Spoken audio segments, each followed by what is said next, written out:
Hey guys, in my top non-Disney villain video that now sadly have been compromised by YouTube, I put General Woundwort from Watership Down in my number 1 spot. But the thing is that General Woundwort is not only my favorite non-Disney villain, he is my favorite villain of all time, right in front of the Joker.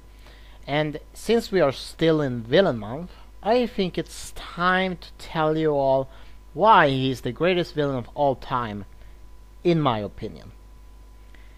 It's weird that in the last video I presented the movie version of the character, when most information I have on this guy is from the original novel by Richard Adams. So in this video I am going to talk about the character from the novel, the movie, and finally the early 2000 animated series. Woundwort was born in a warren nearby a farmer's garden.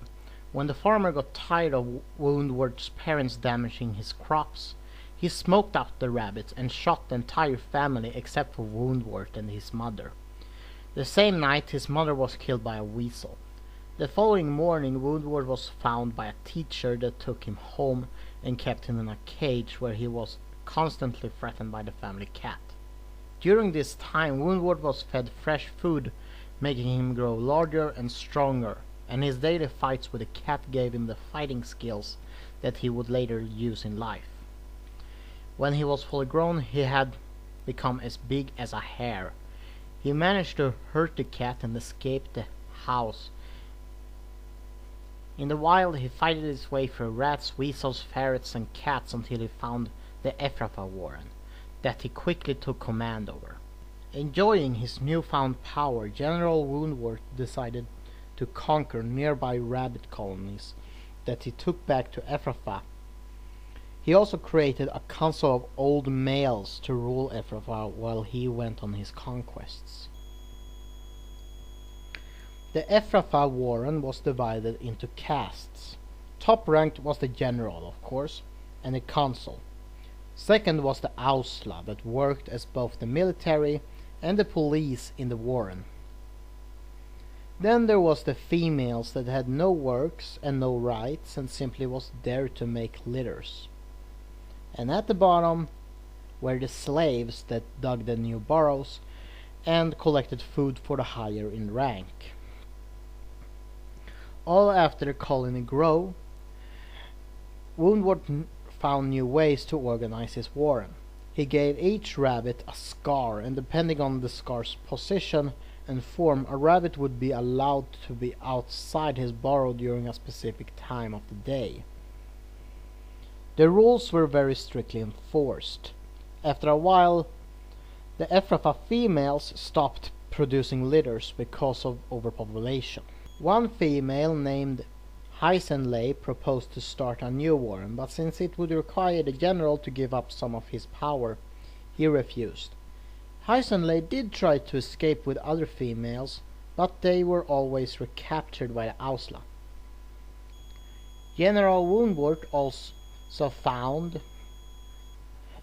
problems within his own Ausla, especially with a soldier named Blackawar that had been a captain in his old warren until Woundwort conquered it. After disobeying orders and trying to escape, Woundwort decided to make an example of Blackawar by biting off his ears, scar his entire body, and only give him enough food to stay alive. General Woundwort's most trusted captain was Campion, a skilled fighter and an efficient scout that, despite being a much kinder rabbit, he stayed loyal to the general. Campion's loyalty would prove useful for the general when the rabbits from Watership Down liberated several of Ephrafa's females and Blackawar, but Campion managed to track them down. This resulted in a war between the two colonies, in where Woundwort fought Bigwig to a standstill until he found out that Bigwig was not the chief rabbit and ran out, where he was ambushed by a large dog that Hazel had led to the warren. The dog killed a lot of Woundwort's army, but Woundwort's body was never found, meaning he might still be alive out there. In the coming legends of the rabbits, General Woundwort was talked about as the rabbit's own boogeyman or a grim reaper. In the 1978 animated movie, General Woundwort was portrayed by Harry Andrews that perfectly captured the sinister nature of the character. But Woundwort as a whole was a much simpler character. The biggest upgrade from the book version, I would say, is that this Woundwort is much braver than the novel version. Because in the film he actually faces the dog head on instead of being caught empty-handed. The animated series that came 1999 is probably the most controversial entry in the franchise, since it tempered a lot with already established story and character. Some characters like Blackberry, Bigwig and Pipkin was completely misrepresented here. But General Woundwort was thankfully not very different from the novel.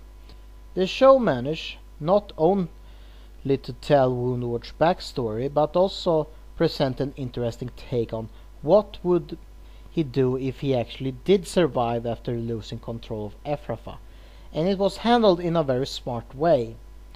Woundwort actually learned from his old mistakes and used new tactics to get back his power.